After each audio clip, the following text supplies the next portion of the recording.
Baik, sudah kelihatan tulisannya. Baik, terima kasih Prof. Mohon izin waktunya. Assalamualaikum warahmatullahi wabarakatuh. Selamat pagi Prof. Munazir dan Bapak Ibu semuanya. Kami dari kelompok 7 akan memaparkan berkaitan materi dengan momentum angular atau momentum sudut. Dengan anggotanya yaitu yang pertama Aprilia Nurhijriah Santoso dengan NIM 022 dan saya Rofiatul Alia dengan NIM 040.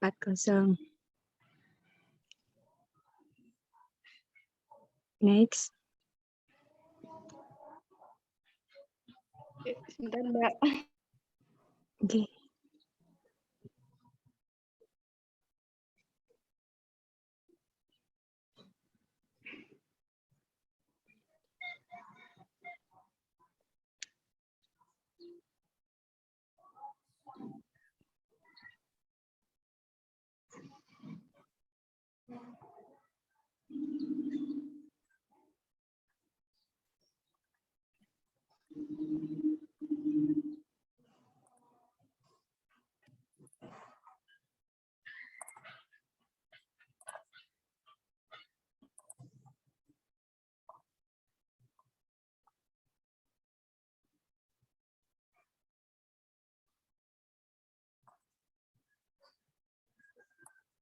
Baik, terima kasih Bu April. Sebelum kita membahas tentang momentum, kita lebih dahulu sebagai prasyarat juga perlu memahami berkaitan dengan vektor, di mana dalam fisika kita sebelumnya juga diajarkan berkaitan dengan besaran besaran pokok maupun turunan dan juga ada besar vektor dan skalar.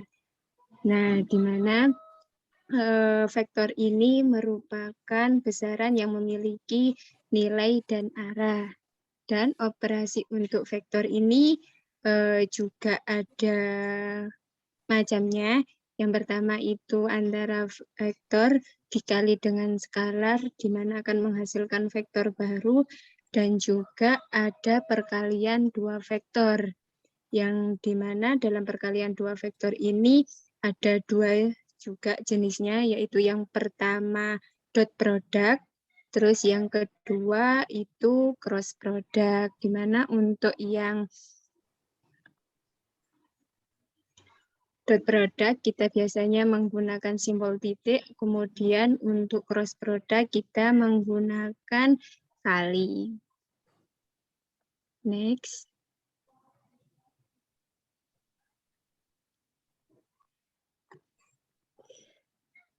Nah, salah satu contoh perkalian dua vektor, yaitu vektor cross product adalah torsi, di mana torsi ini merupakan hasil perkalian antara vektor posisi dengan gaya, di mana dari representasi pada gambar ini terletak pada vektor torsi itu terletak arahnya yang orange ini itu tegak lurus terhadap bidang yang membentuknya, di mana yang membentuknya adalah vektor posisi R, terus kemudian di-crosskan dengan vektor gaya, yaitu biasanya yang kita kenal dengan rumusnya torsi sama dengan F kali R. Next.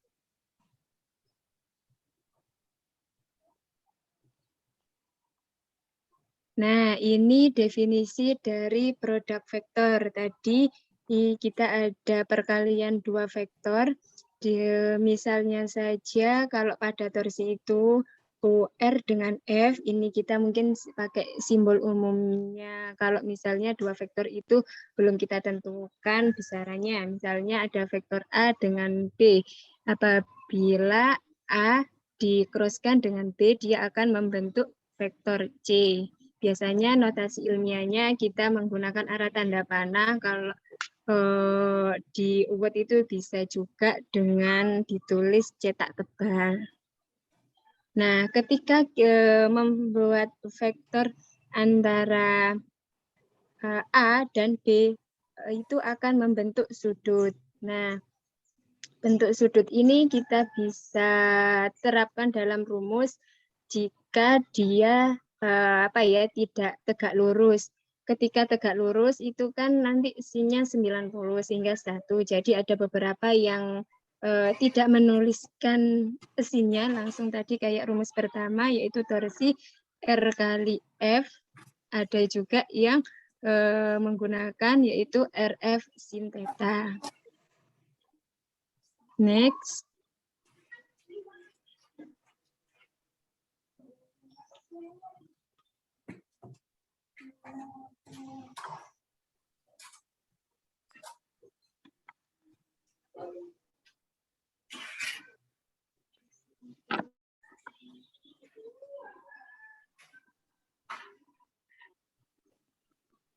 Ini sambil menunggu.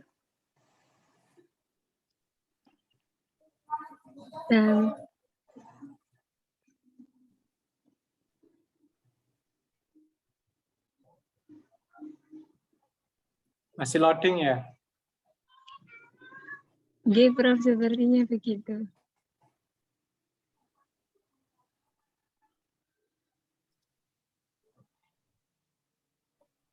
Oke, next. Nah, ini kita jika tadi rumus itu kita gunakan untuk menentukan besaran nilai, karena vektor itu selain punya nilai, kita juga punya arah. Nah, ketika menentukan arah, kita menggunakan kaidah tangan kanan, di mana itu ada representasi pada gambar, yaitu menggunakan kaidah tangan kanan. Jadi, jempol ini menunjukkan vektor C, di mana C itu hasil dari perkalian antara vektor A dan B. Untuk yang keempat, jari ini menunjukkan arah dari A cross B. Jadi ketika A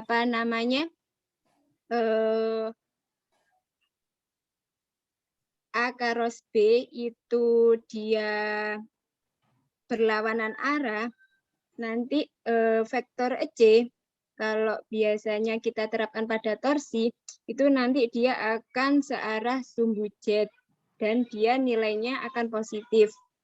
Nah, namun jika A dan B ini dikalikan terus kemudian searah jarum jam, maka nilai dari C ini dia akan ke bawah, yaitu dan dia akan bernilai negatif.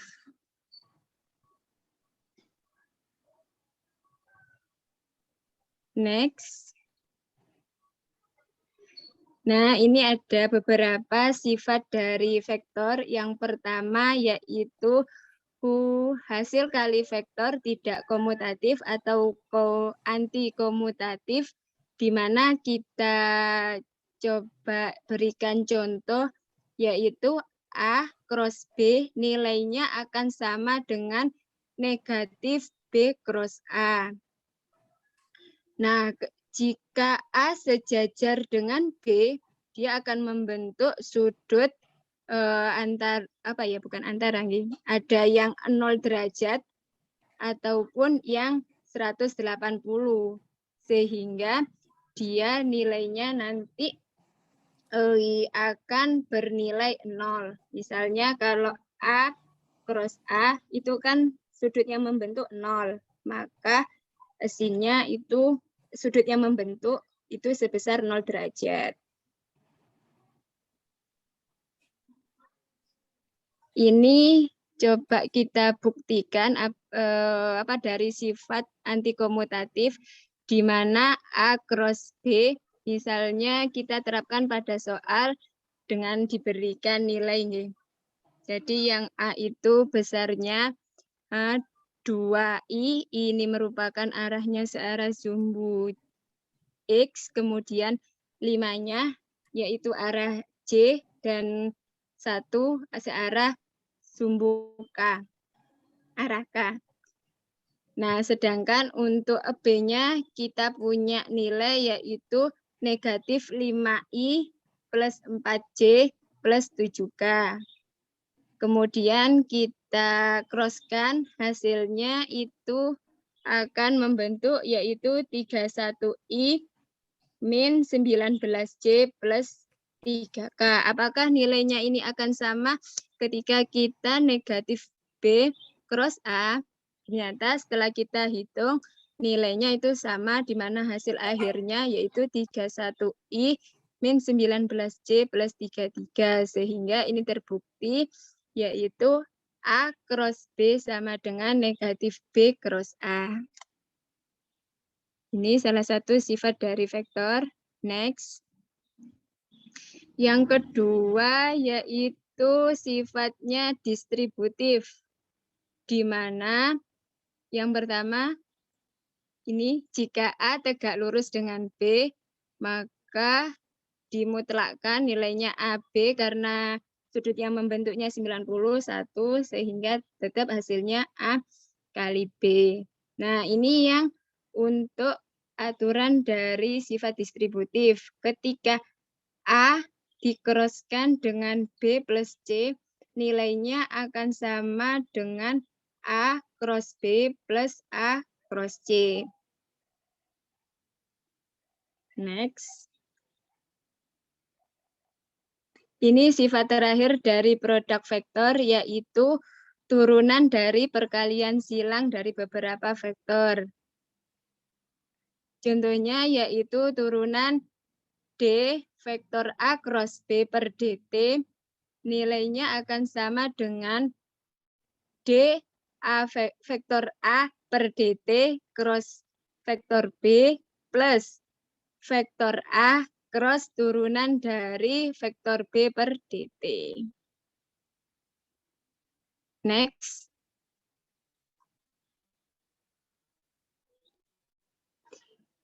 Ini salah satu dari vektor satuan tadi yang menunjukkan IJK, di mana itu adalah merupakan vektor satuan. Nah, ketika I cross I ataupun J cross J, K cross K, dia akan bernilai 0. Karena 0 kali berapapun nanti hasilnya 0. Ini termasuk dari sifat antikomutatif, di mana I cross J sama dengan negatif J cross B. Sama juga dengan J cross K ataupun K cross I. Next.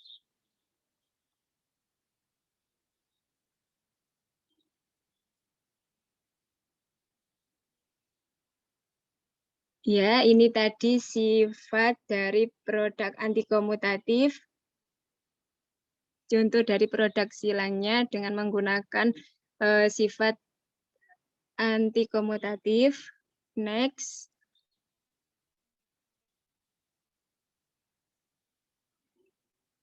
Nah, cara menyelesaikan soal vektor. Jadi kita menggunakan cara determinan, di mana tadi itu pada pembuktian kita menerapkan cara determinan yaitu A cross B, di mana nilai yang sumbu X itu terletak pada arah I, kemudian vektor I, kemudian yang Y itu pada J, dan yang arah Z itu pada K. Nanti yang I itu berarti J dikali K, terus kemudian yang J K kali I, terus kemudian yang K I kali J. Sehingga nanti hasil akhirnya bisa diperoleh di bawah ini, yaitu A pada sumbu Y dikali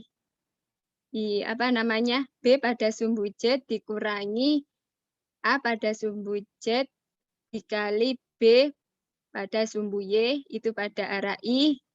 Caranya juga sama untuk yang arah J maupun arah K. Next.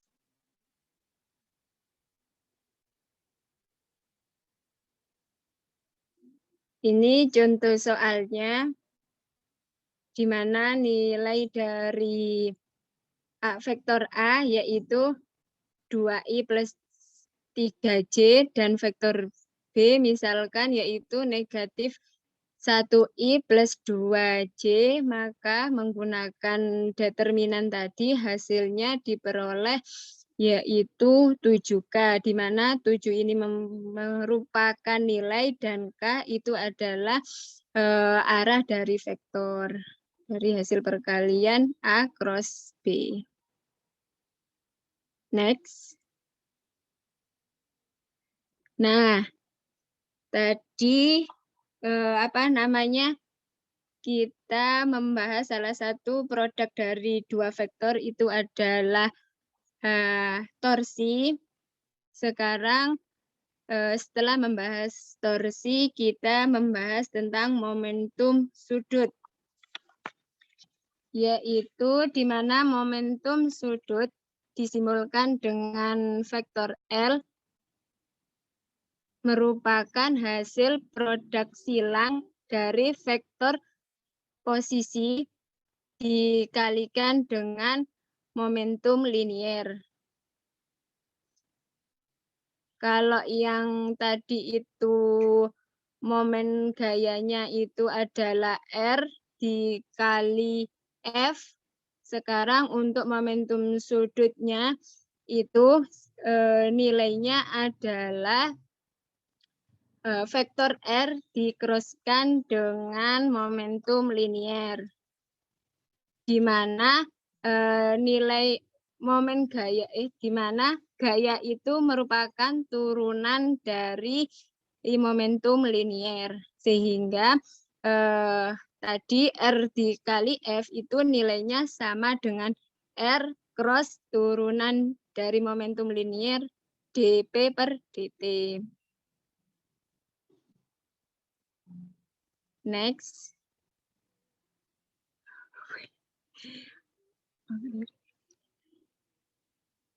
Ini salah satu contoh pada penerapan soal untuk menghitung momen gaya ketika gaya yang diberikan itu sebesar 1i plus 2j min k. Kemudian untuk vektor posisinya sebesar 0,8i plus 0,2j, sehingga diperoleh momen gaya yang timbul sebesar negatif 0,2i plus 0,8j plus 1,4k dengan menggunakan determinan tadi penyelesaiannya. Next.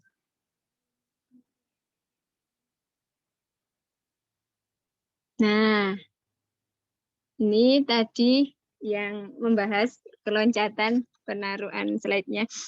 Jadi momentum sudut tadi kita ketahui bahwa merupakan definisi dari perkalian silang antara vektor posisi R dengan momentum linier.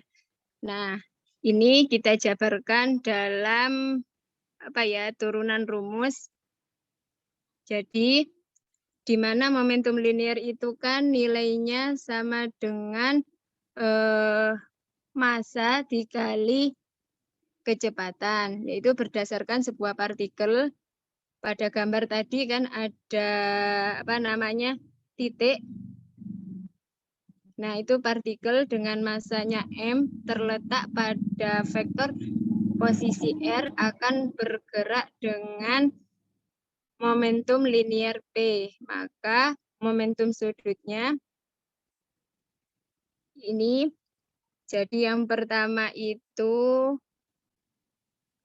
tadi yang awal yaitu vektor posisi cross bisa kita aplikasikan dengan sigma F hasilnya, terus kemudian itu nilainya sama dengan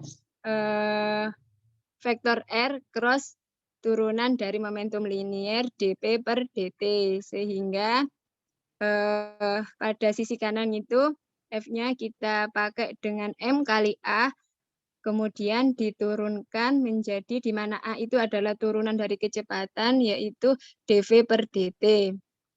Sehingga kita representasikan yaitu R cross di mana momentum linear itu M kali V, sehingga turunan D M kali V per dt, kemudian nilainya R kali M kali dv per dt. Nah, ini kita menggunakan sifat distributif pada vektor tadi, yaitu pada apa namanya kotak merah ini kita terapkan untuk menyelesaikan persamaan di atas di sebelumnya, yaitu di mana torsi itu nilainya sama dengan R kali P, yaitu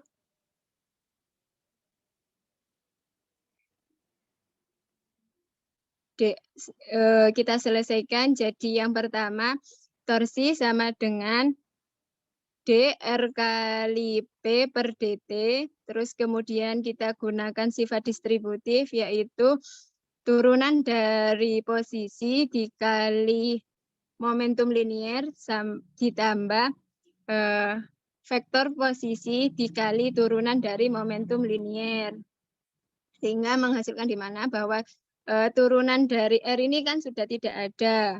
Turunan dari posisi itu kan sudah tidak bisa diturunkan lagi, sehingga nilainya 0 dan akan membentuk R kali turunan dp per dt. Nah, sebagaimana yang ada pada rumus di sini, yaitu torsi nilainya merupakan turunan dari Mbak Robiatul, Mbak, tolong diulangi lagi penjelasannya tadi. dr per dt cross P ya? Iya. Kenapa sama dengan 0? Karena turunan dari posisi, Prof. Oh, turunan dari posisi ada. Ya, kenapa? Turunan dari posisi kenapa? Sudah tidak bisa diturunkan lagi. Loh, kecepatan itu turunan pertama dari posisi. dr per dt itu sama dengan V, kecepatan. Kalau diturunkan lagi masih bisa lagi. Percepatan turunan pertama dari kecepatan atau turunan kedua dari posisi. Masih bisa itu. Jadi dr per dt itu sama dengan V. V cross P sama dengan nanti 0. Kenapa sama dengan 0? P itu sama dengan apa? P itu apa? P momentum linear, Bro. Momentum linear itu sama dengan apa? M kali V. Oh iya. M kali V kan? M-nya kan konstanta, bisa di luar. Jadi nanti ada V cross V. Nah, V cross V kenapa sama dengan 0? Karena ini apa sudut yang membentuknya 0. Sehingga 0 kali berapapun. Betul, 0. Itu alasannya. Bukan karena dr per dt dan tidak bisa diturunkan. Terima kasih, Prof, koreksinya. Ya. Ini nanti kami perbaiki. Sehingga tadi dijelaskan sama Prof Munasir, dr per dt itu akan menghasilkan kecepatan dan kali momentum linear, di mana momentum linear itu M kali V. Sehingga M ini kan konstanta. V kali V, dia sama kayak dengan I kali I. Sudut yang membentuknya yaitu sebesar 0 derajat, sehingga 0 kali berapapun nanti hasilnya 0. Nah, ini terus kemudian torsi tadi ini untuk yang turunan dari posisi, kemudian ditambah dengan R kali turunan dari momentum linier, sehingga torsi diperoleh nilainya yaitu R kali dp per dt. Next.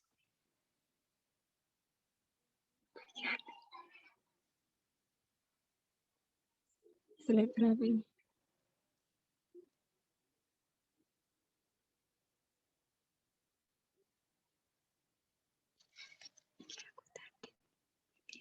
Oke, selanjutnya yaitu torsi dan momentum. Di mana torsi ini tadi momentum sudut.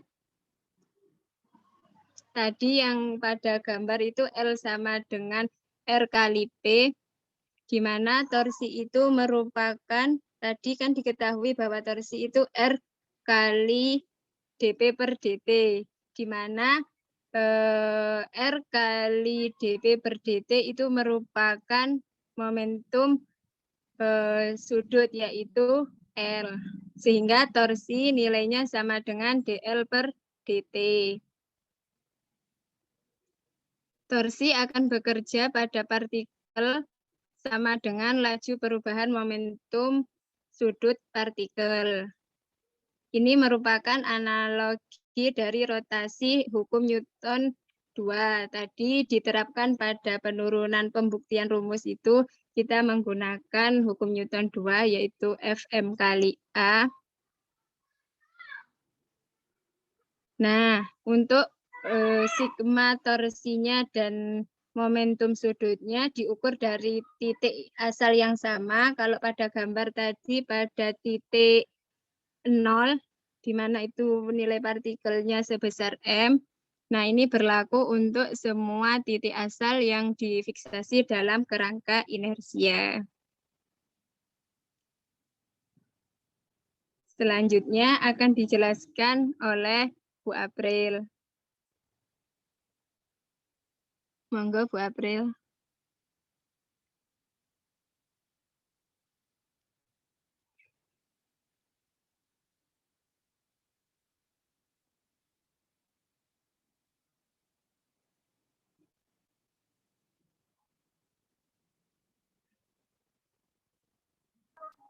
Oh, tadi. Mbak Rofiatul tadi. Halo. Ye.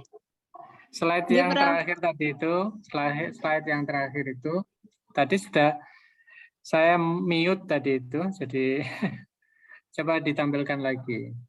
Ada yang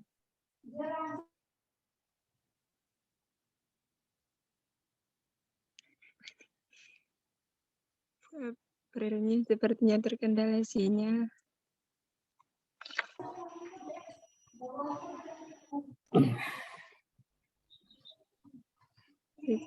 Online dengan ya internet saya juga nggak stabil ini. Kok belum muncul anunya slide-nya? Sebentar Prof, masih terkendala sinyal.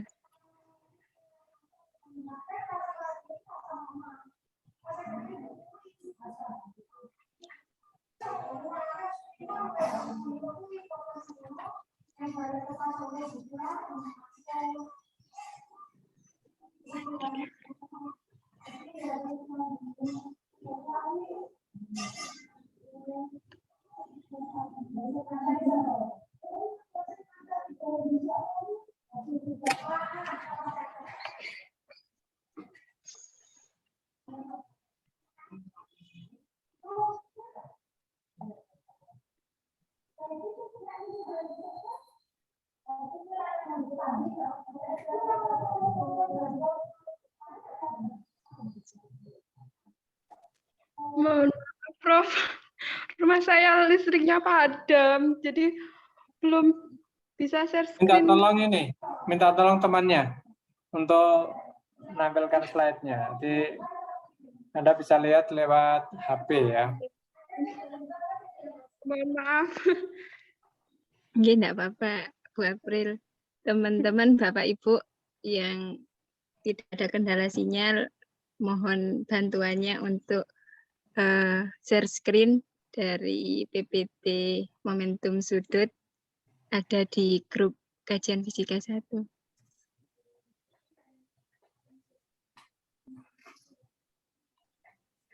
Terima kasih Bu Kartika. Ya Bu. Yang ini Prof. Pada slide 17 Bu. Slide berikutnya. Okay.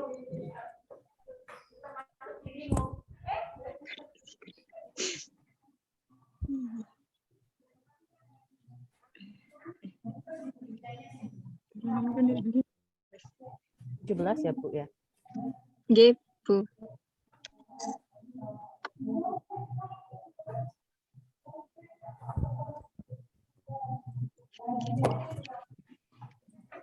Yang ini, Prof.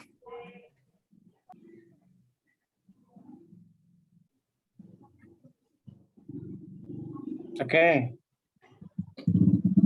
Ini tadi yang dijelaskan Mbak Rofiatul ya? Atau bagian yang kedua berikutnya, temannya? G, dijelaskan sama Bu April, slide ke-17. Oke. Jadi gini, slide-nya Bu Rofiatul tadi yang pertama coba lihat. Terus nanti ke sini, coba yang pertama. Yang halaman pertama mungkin ya. Bisa nggak digeser ke halaman pertama? Minta tolong. Ya.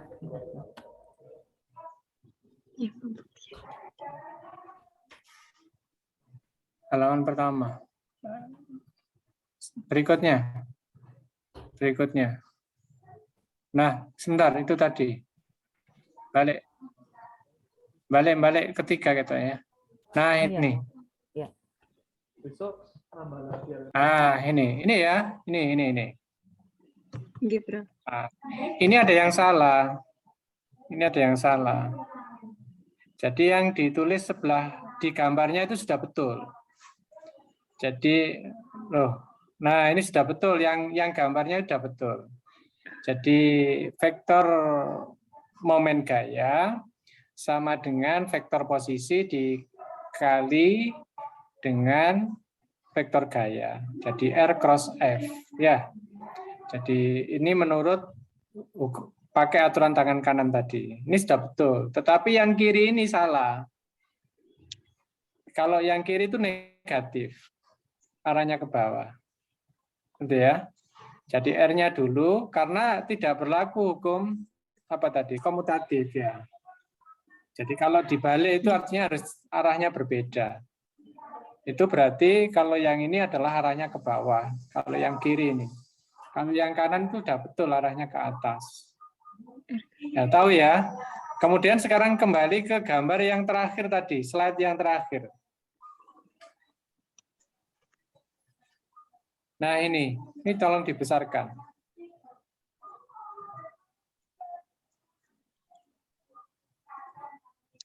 Nah yang kiri, yang itu sudah betul ya. Jadi tadi sudah dibuktikan. Itu nanti bisa dicek di WA, itu oret-oretan saya tadi.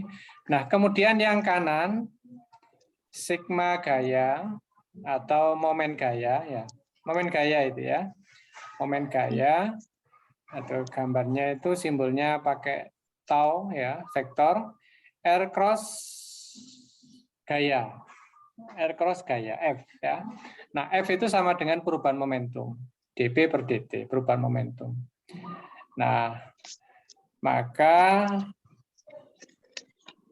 enggak bisa langsung begitu. Nggak bisa langsung yang tulisan merah itu. Sigma ini, kemudian D kurung P cross R. Nah, itu enggak bisa. Nggak bisa.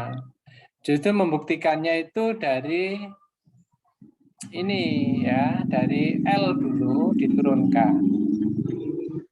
Atau pakai seperti ini. Nah, kalau pakai yang merah ini nanti justru dari sini membuktikannya ke sana, ke yang atas itu. Jadi D per dt kurung R cross P, bukan dibalik ya, bukan P cross R, tapi R cross P. Nah, nanti diturunkan satu-satu pakai aturan diferensial vektor tadi, ya, yang tadi ada slide-nya kalau nggak salah diferensial vektor. Jadi kalau ada D per dt kurung A cross B, misalnya, vektor A cross B itu akan sama dengan D vektor A per dt cross B ditambah dengan vektor A cross D vektor B per dt. Nah, itu ya, pakai aturan itu. Nah, nanti akan ketemu, tadi salah satu suku nanti akan ketemu apa? V cross MV atau apa? Atau apa tadi? Oh, ya. Jadi dr per dt cross momentum, nah, itu sama dengan 0. Nah, nanti yang kanan R cross D momentum. Nah, itu benar. Nah, jadi begitu. Nah, itu tolong dikoreksi ya nanti. Jadi jangan dibalik. Artinya kalau kita bicara vektor itu arah itu penting. Jadi oke. Baik, silakan dilanjutkan. Terima kasih, Prof. Mun. Ya, sama-sama. Untuk slide selanjutnya akan dipresentasikan sama Bu April. Bu April bisa Bisa Mbak. presentasi. Bu. Oke, selanjutnya akan saya lanjutkan yaitu tentang momentum sudut lanjutan dari Bu Rofi. Nah, di sini dijelaskan bahwa momentum sudut, satuan SI dari momentum sudut adalah kg meter kuadrat per sekon atau setara dengan joule sekon. Besar dan arah momentum sudut itu tergantung pada titik asalnya. Sedangkan ini besar momentum sudut dapat dinyatakan di mana L sama dengan P cross R atau yang ini tadi kebalik P cross R sama dengan di mana P momentum linear itu adalah Sebentar Mbak, kok begini ini? Kok begini? Ini karena di persepsi awal tadi mau apa? Momen gaya, ya momen gaya tadi ditulis Iya. sama dengan apa tadi? torsi F cross R. F cross R, jadi dibalik ini, jadinya kebalik ini. Jadi ini ada perjanjian arah mestinya. Ini masih harus ada gambarnya ini. Coba gambarnya seperti apa ini? sama yang ya. Ya kalau seperti ini benar, berarti ini yang arah ke bawah ini yang di. Iya ini. Yang arah ke atas sudah benar R cross P, tapi yang ditulis di sini arahnya ke bawah. Ya salah di penulisan yang itu, Prof. Ya, ya, ini saya kira di sumbernya ya ini ya. Jadi jangan sampai terkecoh ya. Prinsipnya seperti itu ya. Ya, prinsipnya seperti itu. Ya. Itu seharusnya L sama dengan R cross P. Ya, yang betul. Itu kalau kita mengacu gambar itu loh ya. Betul itu iya, seperti itu. R cross P yang dimana P itu adalah momentum linear. Momentum linear itu adalah M dot V. Bukan dot ya. Karena M itu konstanta. Oh, M itu konstanta. Ya, M Ya, kali MV gitu aja. MV gitu aja. tadi cross kembali jadi R cross MV sin theta di mana sin Nah, dotnya ini salah, Mbak. Nulis ini M kurung MV itu salah. Nggak ada dotnya itu. ya Nggak salah itu. Itu karena konstanta dia. M-nya itu konstanta, bukan vektor. Nah, kalau vektor lain lagi ceritanya ya. Nah, itu betul. Tapi betulkan sekalian R cross P. ketika minta Ya Bu, sebentar. Bu. Ya udah nanti aja. Ya, nanti aja. Udah ngerti kan? saya Prof ya R cross P.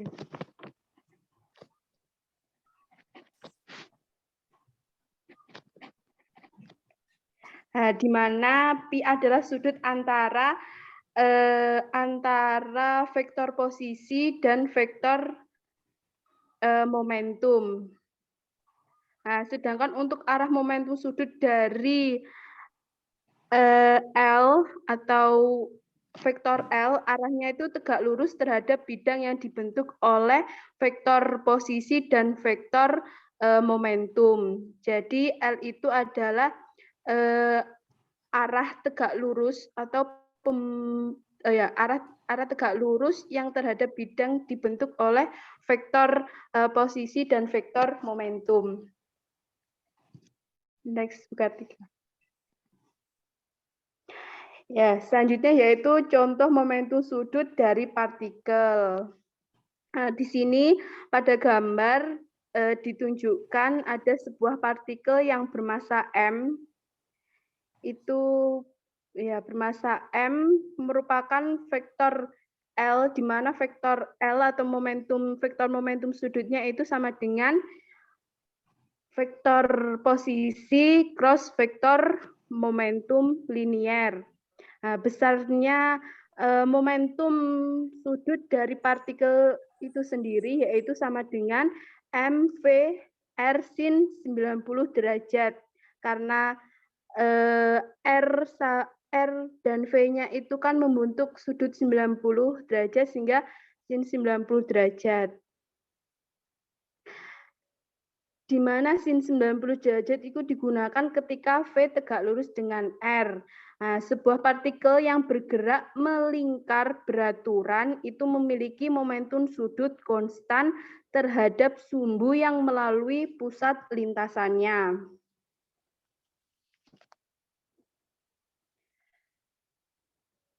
Ini lanjutan dari momentum sudut pada sistem partikel. Momentum sudut total suatu sistem partikel itu didefinisikan sebagai jumlah vektor dari momentum sudut masing-masing partikel atau partikel tunggal yang biasa disimbol dengan I.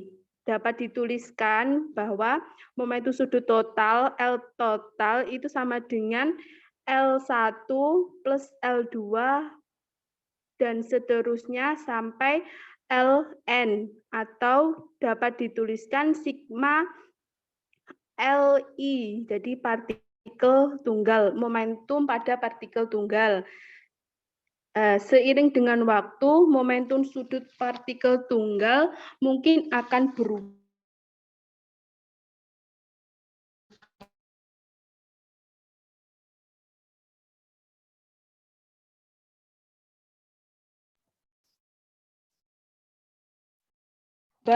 Baik karena interaksi di dalam sistem maupun karena pada sistem dari luar. Nah, perubahan diferensiasikan persamaan di atas, persamaan L total itu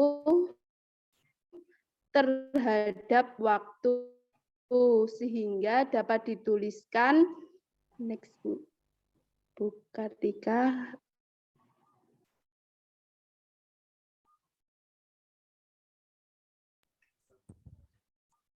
Yang ini, Bu.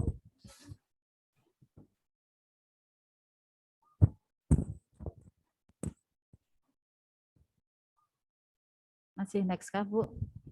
Suaranya terputus tadi, Bu April.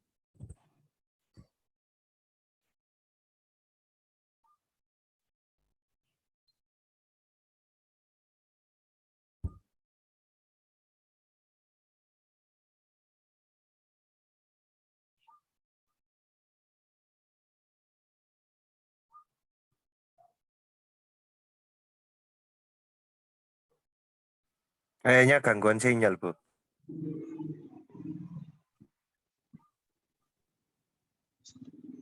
Oke, sepertinya. Sambil nunggu Bu April. Ya, itu tadi ya. Coba slide sebelumnya ya. Saya pengen komentari. Jadi ini yang dibicarakan adalah untuk partikel diskrit ya, partikel banyak, n partikel. Jadi kalau di dalam sistem itu banyak banyak partikel atau sebut saja ada n partikel, maka momentum sudut dari sistem itu adalah penjumlahan dari masing-masing momentum sudut partikel itu. Jadi kalau ada n partikel ya ada sebanyak itu, dijumlahkan begitu saja.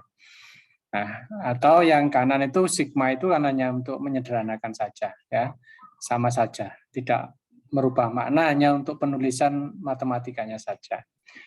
Nah, yang di bawah itu adalah berapa besar momen gayanya. Nah, momen gayanya ya berarti momen gaya itu sama dengan diferensial dari momentum sudutnya ya, dl per dt. Jadi kalau misalnya di jumlah total momen sudut dari partikel-partikel yang ada di sistem itu ya kira-kira jumlah total momen gaya ya turunan dari total momentum sudutnya terhadap waktu. Nah, gitu aja sebetulnya ini. Yang ini. Jadi yang betul ini adalah untuk sistem yang diskrit. Jadi kalau nanti sistemnya kontinu, itu biasanya kita bicara untuk benda tegar ini ya. Yang kita bicarakan benda tegar. Jadi bukan partikel tunggal, tapi ini masih partikel banyak ya, masih partikel banyak. Jadi itu. Kemudian yang slide berikutnya.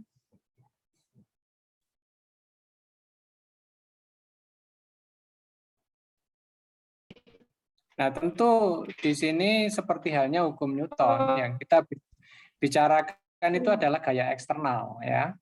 Gaya eksternal yang menyebabkan benda itu bergerak.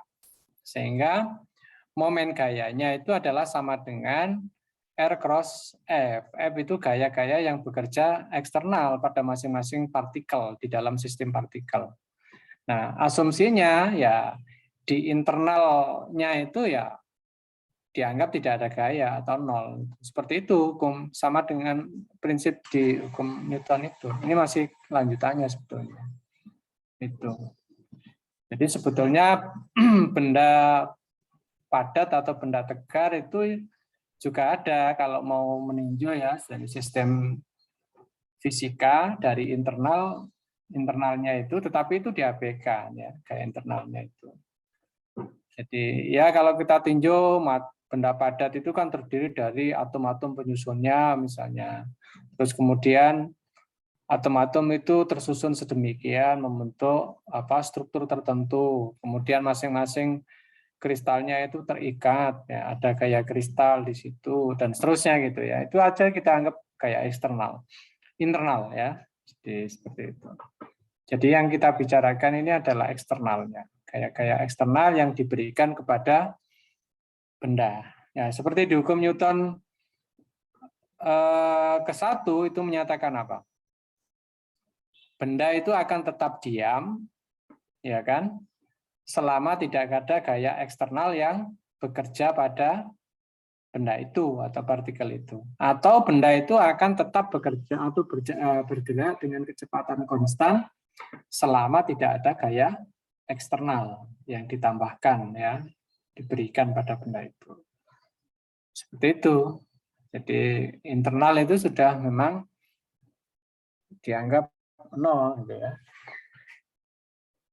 Nah, ini hanya penulisannya saja ya. Nah, ini yang kita bicarakan ya gaya eksternal sesungguhnya ya. Nah, seperti yang penulisan di rumus yang terakhir itu. Sigma momen gaya eksternal ya. Momen gaya eksternal sama dengan diferensial pertama dari momentum sudut total dari sistem partikel itu.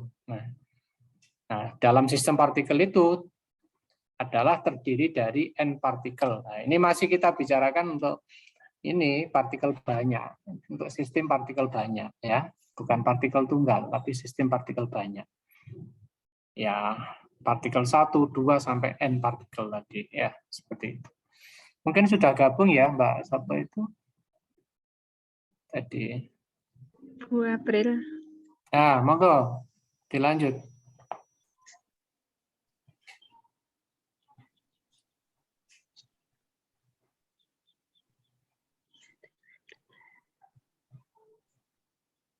Monggo Bu April.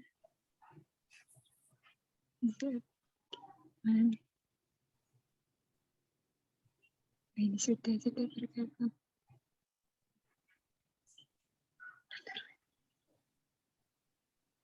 Oke, mohon maaf.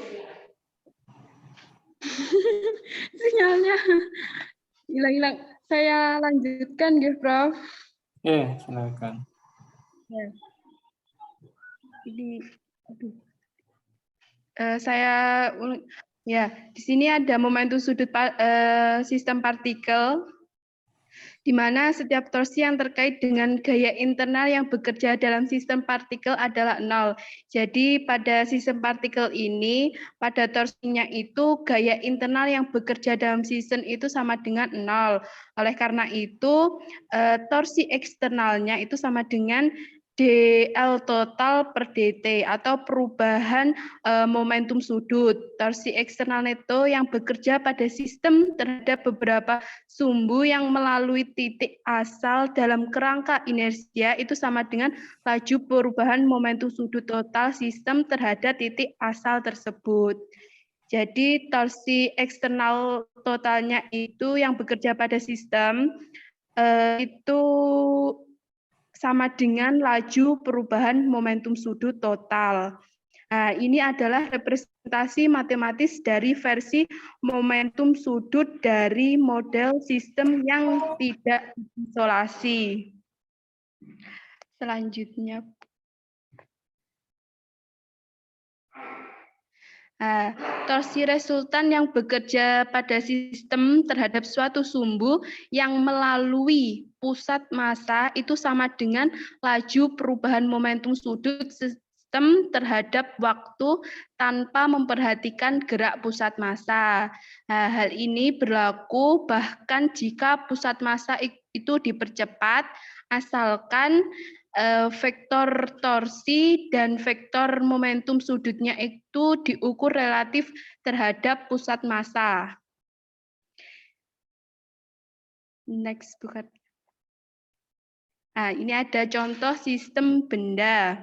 Nah, pada gambar di samping itu diberikan sebuah balok yang dihubungkan sebuah kabel yang dihubungkan oleh sebuah kabel yang melewati katrol, di mana balok yang memiliki massa M2 dan bola yang memiliki massa M1. Nah, di sini disuruh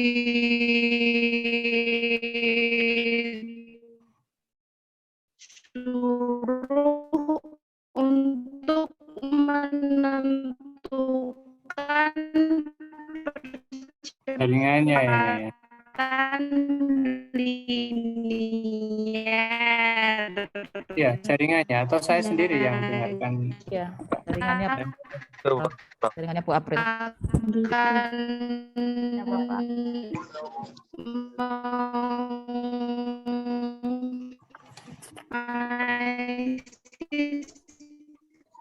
konsep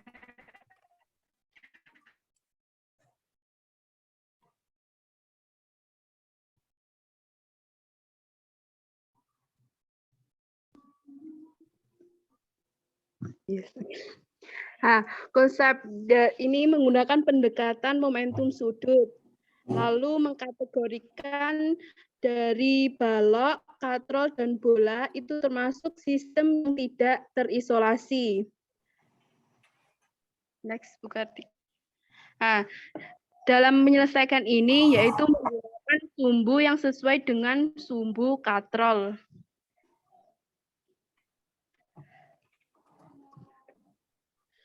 Analisis setiap saat bola dan balok itu akan memiliki kecepatan yang sama. Jadi karena balok dan bola itu dihubungkan dengan kabel pada sebuah katrol, itu akan memiliki kecepatan yang sama. Lalu tulis persamaan untuk momentum sudut total dan torsi eksternal. Jadi kita akan tinjau satu persatu dari sistem yang ada. Yang pertama yaitu momentum sudut pada bola, di mana momentum sudut ini yaitu M1 kali V kali R. Mana M1 tadi adalah massanya bola, V-nya karena kecepatan setiap sistem ini sama, jadi kita tuliskan V dan R. R-nya itu yaitu lengan atau panjang kabel. Lalu L balok itu sama yang membedakan yaitu massa di balok yaitu M2, lalu momentum pada katrol itu sama, membedakan yaitu massa di katrol kita buat dengan M besar. Ya, dihasilkan L totalnya yaitu momentum pada bola plus momentum balok dan momentum katrol. Dapat dituliskan seperti itu. Lalu untuk torsi eksternalnya yaitu sama dengan M1 GR sama dengan atau dapat tulis kita tadi yang sudah dijelaskan di awal yaitu torsi eksternal itu sama dengan perubahan momentum sudut total. Next, Bu Kartika. Untuk menyelesaikan permasalahan tadi, yaitu sistem secara keseluruhan akan dianalisis sehingga gaya internal itu dapat diabaikan dan hanya gaya luar yang diperlukan. Makanya tadi hanya menggunakan T eksternal dan gaya internalnya itu diabaikan sehingga menghasilkan 0. Untuk penyelesaian untuk percepatan linier itu dapat kita tuliskan bahwa tadi sigma torsi eksternal itu sama dengan M1 GR sama dengan perubahan L total. Yang di mana L totalnya tadi kita masukkan menjadi M1 VR plus M2 VR plus M besar VR. Dapat dilihat dari persamaan di atas kita uraikan M1 plus M2 plus M besar kali R dV per dt. Yang dimana dV per dt itu sama dengan A. A percepatan linier. Sehingga M1 GR itu sama dengan M1 plus M2 plus M besar kali RA. Dan kita dapatkan percepatan liniernya itu sama dengan sebagai berikut.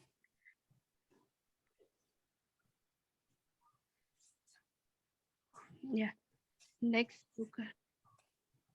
Nah, selanjutnya yaitu momentum sudut dari benda tegar yang berotasi. Pada gambar di samping itu terdapat sebuah partikel yang berputar pada bidang XY terhadap sumbu Z dengan kecepatan sudut omega. Momentum sudut dari suatu partikel dapat kita tuliskan bahwa LI sama dengan MI kali VI kali RI sama dengan karena VI adalah kecepatan linier, kita ubah ke kecepatan sudut karena pada materi ini yaitu benda tegar yang berotasi, yang dimana kecepatan linier itu sama dengan R kali omega, sehingga dapat dituliskan MI kali RI omega RI atau MI RI kuadrat kali omega. Momentum sudut dan kecepatan sudut itu diarahkan sepanjang sumbu Z. Momentum sudut dari benda tegar yang berotasi. Untuk menemukan momentum sudut seluruh benda, jumlahkan momentum sudut setiap partikelnya. Jadi persamaan yang sebelumnya itu dapat kita tuliskan apabila kita seluruh benda terdapat ada beberapa benda itu untuk menemukan momentum sudutnya yaitu menjumlahkan momentum sudut setiap partikelnya, di mana LZ itu sama dengan sigma LI atau dapat dituliskan LI tadi kan MI R kuadrat omega, yang di mana MR kuadrat itu adalah momen inersia. Dan omega adalah kecepatan sudut. Jadi momentum sudut dapat kita rumuskan sebagai momen inersia kali kecepatan sudut. Hal ini juga memberikan bentuk rotasi dari hukum kedua Newton, yang dimana rotasi dari hukum kedua Newton yaitu torsi eksternal sama dengan perubahan momentum sudut, yang dimana momentum sudut tadi dapat kita tuliskan I d omega per dt, di mana momen inersia kali perubahan omega. Perubahan kecepatan sudut itu sama dengan alfa atau percepatan sudut. Nah, di mana torsi eksternal dapat kita tuliskan inersia kali percepatan sudut.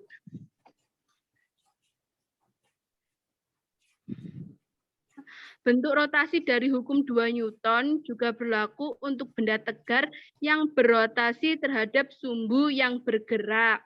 Asalkan sumbu yang bergerak itu yang pertama melewati pusat massa, dan kedua merupakan bersumbu simetris. Nah, jika sebuah benda simetris berputar pada sumbu tetap yang melalui pusat massanya, bentuk vektornya itu berlaku vektor momentum sudut atau vektor L sama dengan I vektor omega. Nah, di mana vektor L ini adalah momentum sudut total yang diukur terhadap sumbu rotasi. Nah, selanjutnya yaitu momentum sudut pada bola bowling. Nah, kita tahu bola bowling itu kan termasuk bola pejal, yang dimana momen inersia pada bola bowling itu adalah I sama dengan 2/5 mr kuadrat, karena konstanta bola pejal itu adalah 2/5, sehingga inersianya 2/5 mr kuadrat. Nah, sedangkan untuk momentum sudut bola adalah L sama dengan I omega. Dan arah momentum sudutnya adalah positif, yaitu arahnya pada sumbu Z. Selanjutnya yaitu kekekalan momentum sudut. Nah, momentum sudut total suatu sistem adalah konstan, baik magnitudenya atau besarnya maupun arahnya. Jika resultan torsi eksternal yang bekerja pada sistem itu adalah 0, jadi torsi totalnya atau torsi netonya itu sama dengan 0, hal itu berarti sistem itu terisolasi dan berlaku L total atau momentum sudut total itu sama dengan konstan, atau dapat kita tuliskan momentum sudut awal itu sama dengan momentum sudut akhir. Untuk sistem partikel itu juga berlaku L totalnya sama dengan sigma Ln, yaitu besarnya konstan.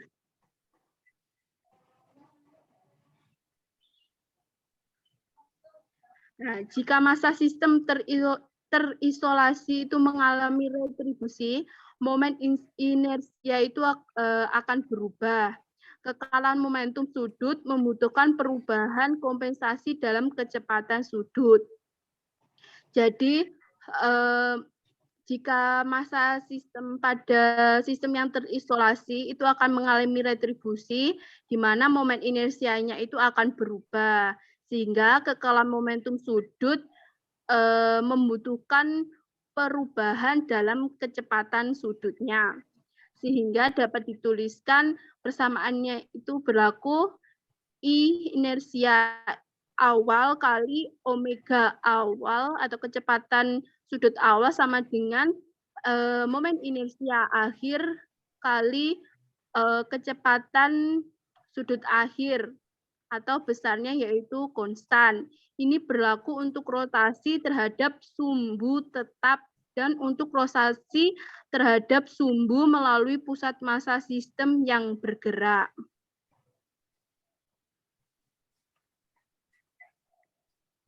Kekekalan momentum. Jika massa sistem itu next Bu. Berikut adapun ringkasan hukum kekekalan. Kita tahu kemarin kita sudah kelompok sebelumnya sudah dijelaskan ada beberapa hukum kekekalan. Nah, berikut adalah untuk sistem yang terisolasi, ada kekekalan energi. Nah, pada kekekalan energi pada sistem terisolasi itu dapat dituliskan sebagai berikut. Nilai energi awal sama dengan energi akhir atau nilainya itu konstan jika tidak ada transfer energi yang melintas pada batas sistem atau sistem itu terisolasi. Lalu yang kedua, kekekalan momentum linier, di mana momentum linier itu dapat dituliskan hukum kekekalannya yaitu P awal momentum linier awal itu sama dengan momentum linier akhir atau besarnya juga konstan. Jika gaya luar berikutnya pada sistem bernilai 0. Lalu pada penjelasan tadi untuk kekekalan momentum sudut itu LI sama dengan LF atau momentum sudut awal itu sama dengan momentum sudut akhir. Jika gaya luar atau gaya internalnya berikutnya pada sistem adalah 0.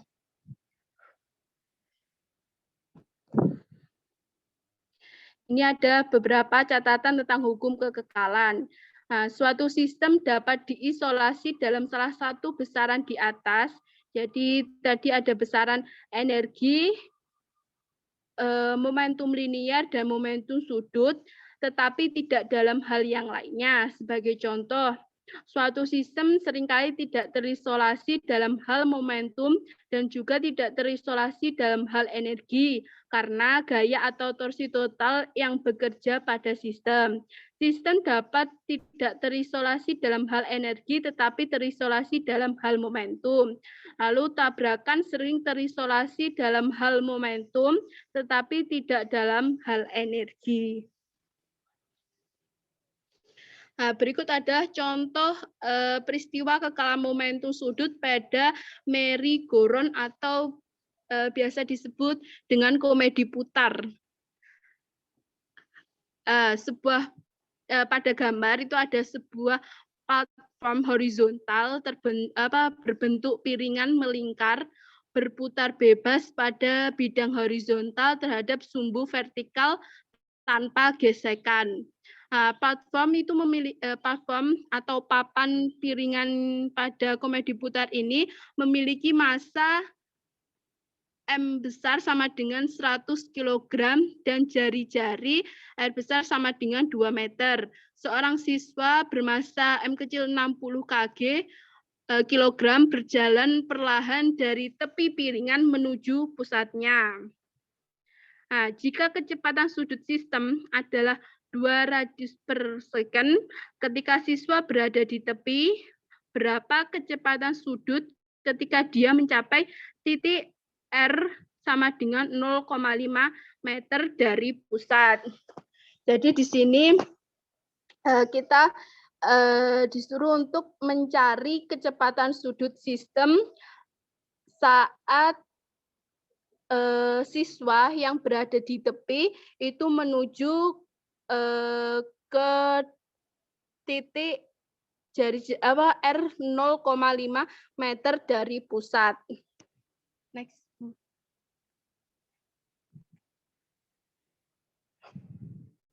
Nah, untuk menyelesaikan permasalahan tadi dapat kita analisis di mana momen inersia sistem. Jadi momen inersia pada sistem yang ada di gambar itu adalah momen inersia platform ditambah momen inersia orang. Dengan mengasumsikan orang tersebut dapat diperlakukan sebagai partikel. Saat orang tersebut bergerak menuju pusat platform yang berputar, kecepatan sudut itu nantinya akan meningkat. Mengapa? Karena untuk menjaga momen sudutnya itu agar tetap konstan. Kita ketahui tadi kekekalan momentum itu kan nilai momentum sudutnya itu adalah konstan. Next. Nah, untuk mencari kecepatan sudut ketika siswa mencapai titik 0,5 meter dari pusat, kita dapat mencari yang pertama yaitu mencari momen inersia awal dan momen inersia akhirnya, di mana momen inersia awalnya itu adalah momen inersia platform atau komedi putar awal ditambah momen inersia siswa pada saat di tepi piringan atau di tepi komedi tadi, itu dapat dihasilkan setengah M besar R kuadrat plus MR kuadrat. Lalu untuk inersia awalnya itu dapat dituliskan inersia platform plus inersia siswa saat mulai menuju ke tengah, yaitu pada R sama dengan 0,5. Sehingga dapat dituliskan seperti itu. Untuk mencari kecepatan sudut saat siswa mencapai titik, maka dapat menggunakan kekekalan hukum kekekalan momentum sudut, yang dimana I awal kali omega awal sama dengan I akhir sama kali omega akhir. Nah, dari persamaan yang di atas itu dapat dituliskan sebagai berikut. Karena yang dicari adalah omega akhirnya pada saat siswa mencapai titik R 0,5 M, dapat dihasilkan sebagai berikut dan dimasukkan nilai atau besarannya dan didapatkan 3,08 per second kuadrat.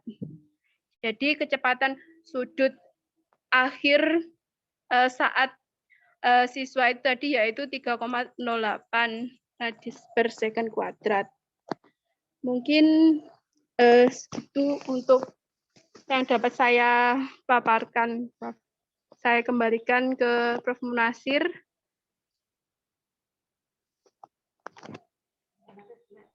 Ya, silakan kalau ada yang bertanya.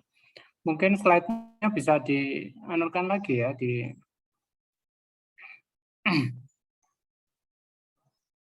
untuk yang kasus katrol tadi itu ya. Pengen lihat saya. Katrol, yang katrol tadi, contoh pemecahan soal tadi.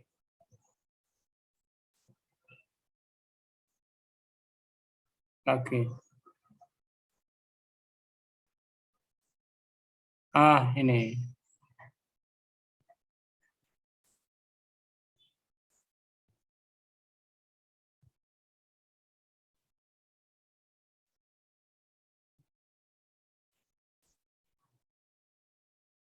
Dua, tiga, Bu. Ya, satu.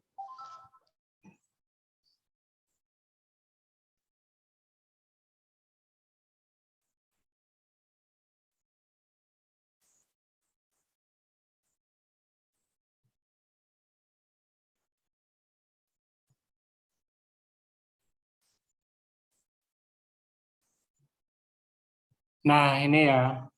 Ya, coba.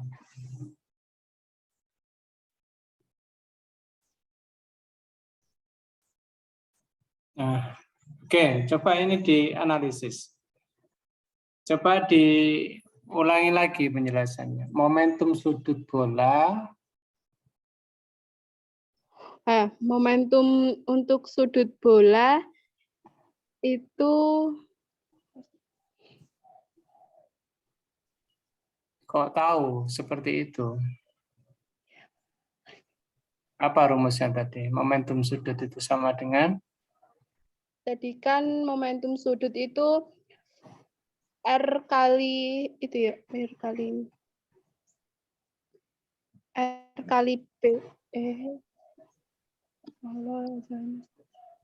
Bentar, Bro.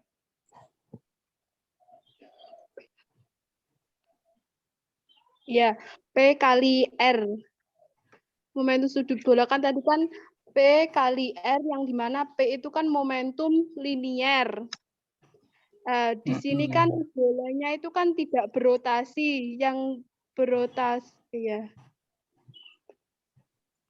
Sehingga tadi momentum linier kan M kali V.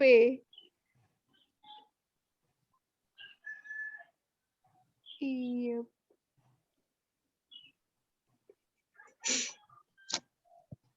untuk L bolanya, sedangkan untuk L baloknya itu juga sama, yang di mana massa baloknya itu M2.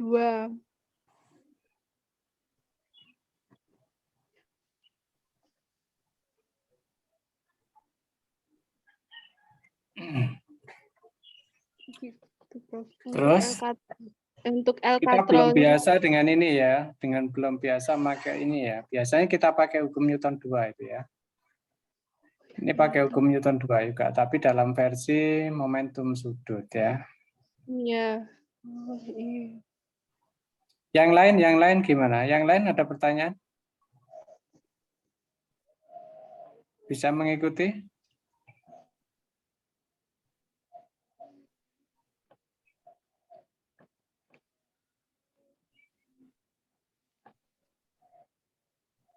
Insya Allah bisa, Prof. Halo.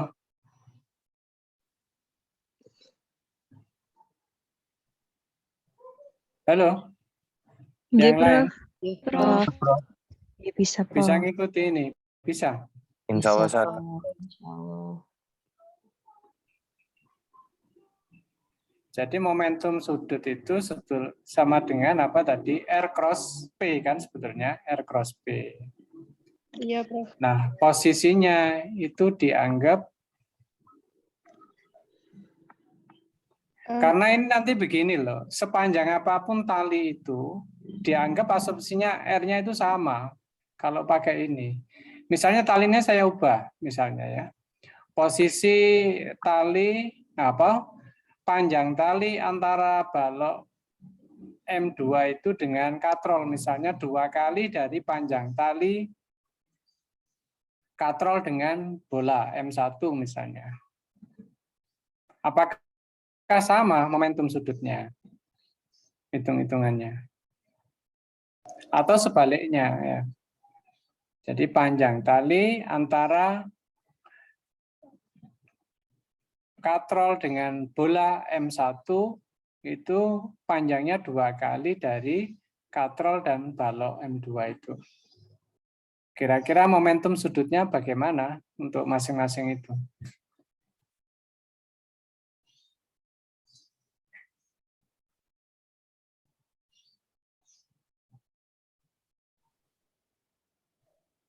Berbeda 2 kali R. Dan ini anu loh ya, ini ya katrol biasa itulah ya, katrol biasa. Cuman ini kan kemudian kita hitung, kita perhitungkan ya masa katrolnya itu, sehingga ada apa? Ada momen gaya di situ. Kemudian itu pun kalau misalnya gesekan balok M2 dengan bidang itu kita hitung. Ini tadi dihitung nggak antara balok dengan itu? Kayaknya dianggap tidak ada ya gesekannya itu.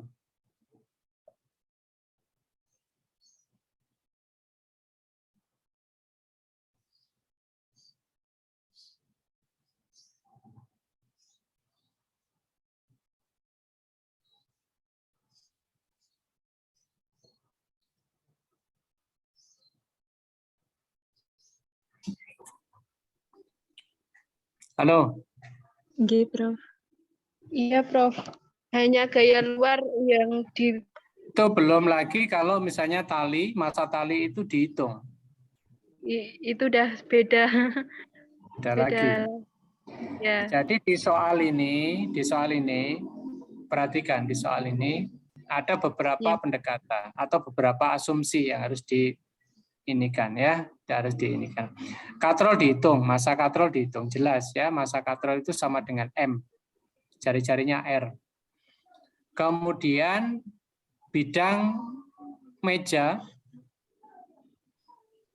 itu dianggap licin, sehingga gaya gesek antara massa 2 balok itu dengan bidang dianggap 0. Jadi FG-nya itu 0, gitu ya. FG-nya 0. Nah, sekarang perhatikan konsep tentang momentum sudut. L ya, L, momentum sudut. L vektor itu sama dengan R vektor cross P vektor. Nah, karena ini dianggap satu arah, ya satu arah, maka vektornya bisa diabaikan. Kan gerakannya sama ya, satu arah, ke kiri semuanya. Kan ini satu sistem, maka ketika balok atau ketika bola itu bergerak dengan kecepatan V, maka balok juga bergerak dengan kecepatan V, katrol juga bergerak dengan kecepatan V. Ya, semuanya bergerak dengan kecepatan yang sama, V, kecepatan linearnya ya. Nah, berapa pergeseran atau posisinya? Maka posisinya itu dianggap sebagai jari-jari itu ya, R-nya itu. Jadi kalau misalnya semuanya bergerak sepanjang R gitu, sepanjang jari-jari, maka yang lain juga bergeser sejauh jari-jari atau panjang jari-jari itu. Jadi kalau keliling bola itu keliling lingkaran apa? 2πr ya. Atau R saja, jadi sebanding dengan R, maka jarak tempuhnya itu dianggap aja R gitu. Tapi ini enggak biasa kita gunakan. Jadi biasanya kan kita menggunakan hukum Newton. 2. Biasanya kita tinjau misalnya M1 misalnya, gaya menggunakan hukum Newton 2. Jadi sigma F sama dengan M1 dikali A. A itu adalah percepatan sistem. Nah, itu bisa diarahkan ke V sebetulnya. Jadi sigma F sama dengan M1 dikali A. Nah, sigma F itu atau total gaya yang bekerja pada M1 itu apa? Yaitu gaya gravitasi M1 dikali G atau gaya gravitasi pada M1. Jadi M1 dikali G dikurangi dengan apa? Tegangan tali. Kita kasih tanda T1. Tegangan tali itu arahnya ke atas. Jadi M1G M1 dikali G min T1 sama dengan M1 dikali A. Begitu juga untuk balok M2. Itu juga sama. Kalau misalnya tidak ada gesekan, atau kita hitung normal ada gesekan, maka sigma F sama dengan M2 kali A itu adalah sama dengan gaya gesek yang arahnya ke kanan dikurangi, atau gaya T2-nya kan ke kiri ya, karena gerakannya ke kiri, maka T2 dikurangi F gesek atau gaya gesek sama dengan M2 dikali A. Kan gitu ya, kalau misalnya F geseknya nanti 0 ya tinggal T2 sama dengan M2 kali A, itu aja. Nah, kemudian yang pada katrol, kalau tidak kita tinjau katrol, maka katrol itu hanya ada apa? Momen gaya di situ. Sigma momen gaya, jumlahan momen gaya atau sigma tau sama dengan I dikali alfa. I itu adalah momen inersia katrolnya dikali dengan percepatan sudutnya. Kan berputar dia. Nah, kemudian apa? Sigma gayanya apa? Gaya apa yang bekerja? Maka sama dengan T1 dikurangi T2 dikali dengan massa katrol. Jadi massa katrol dikali T1 dikurangi T2 sama dengan I momen inersia dikali alfa, percepatan sudut. Percepatan sudut sama dengan A per R ya. Nah, itu nanti kalau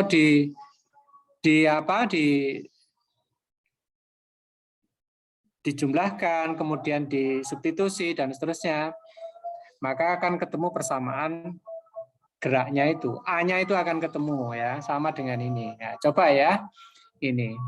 Jadi kalau prinsipnya yang ini itu dicari masing-masing momentum sudutnya ya. Tapi ini hati-hati ya. Ini harus dicermati betul. Kemudian dijumlah seperti itu. Kemudian momen gaya, ini perhatikan T eksternal, tau eksternalnya itu sama dengan gaya gravitasi, karena gaya gravitasi bola M1 itu, M1G itu yang menyebabkan benda itu bergerak. Tanpa itu katrol enggak akan bergerak sama sekali. Ya, ini jadi M1 ke G dikali dengan R.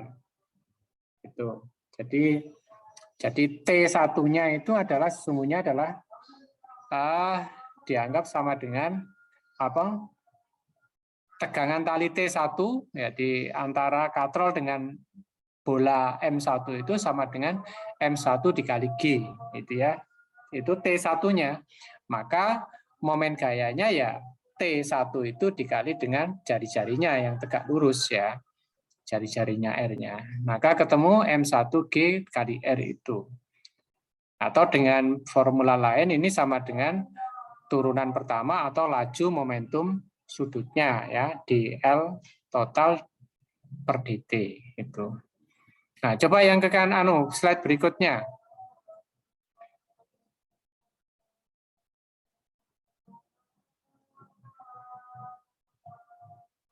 Nah, ini ada kurungnya ya, ada kurungnya yang baris kedua ini. Jadi M1GR sama dengan D per dt kurung, semuanya dikurung. Ya, ketiga suku itu dikurung. Kemudian massa 1, massa 2, massa katrol sama R dikeluarkan karena itu konstan lah. Ya, nilainya konstan, tidak bergantung waktu. Yang bergantung waktu hanya kecepatan. Maka akan diperoleh itu.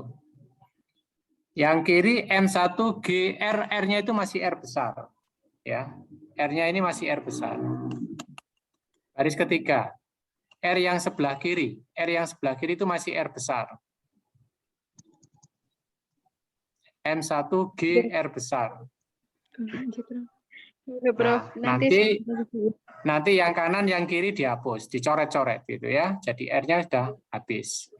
Kemudian dV per dt maka sama dengan M1 per G, M1 dikali G dibagi dengan M1 M2 ditambah M besar gitu ya. Nah, kemudian nah itu sama dengan itu, ini R-nya belum dihapus. Nah. Oke. I momen inersianya itu berapa? Momen inersianya berapa?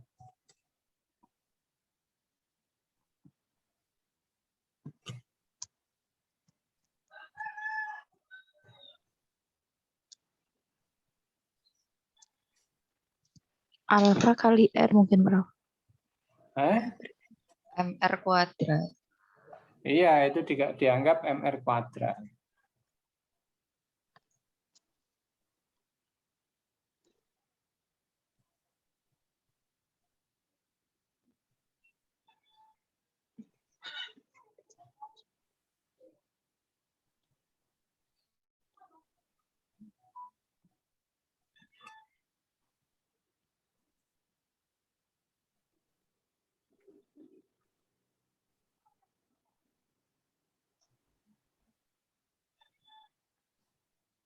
Ya, jadi itu anggapannya seperti itu. Licin, maka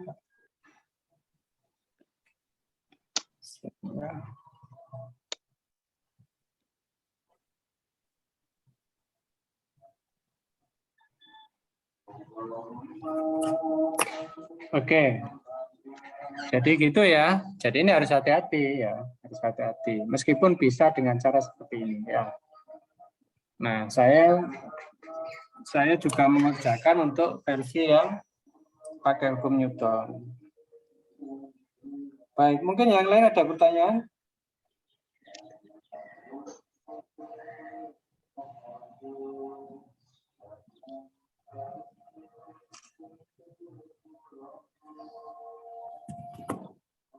Tidak ada? Belum ada? Oke. Sudah semayan ini, tidak ada yang tanya.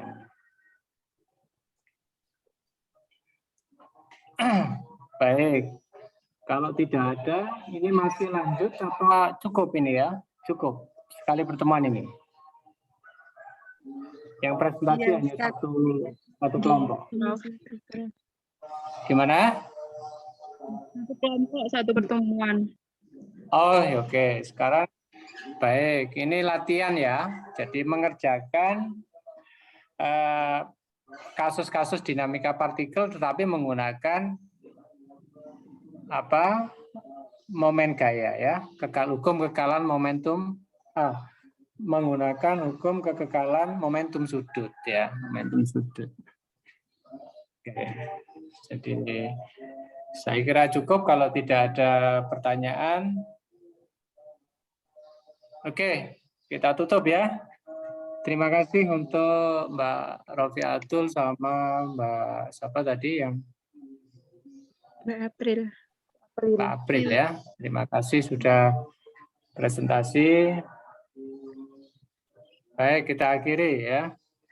Assalamualaikum warahmatullahi wabarakatuh. Terima kasih, Prof. Waalaikumsalam. Waalaikumsalam warahmatullahi wabarakatuh.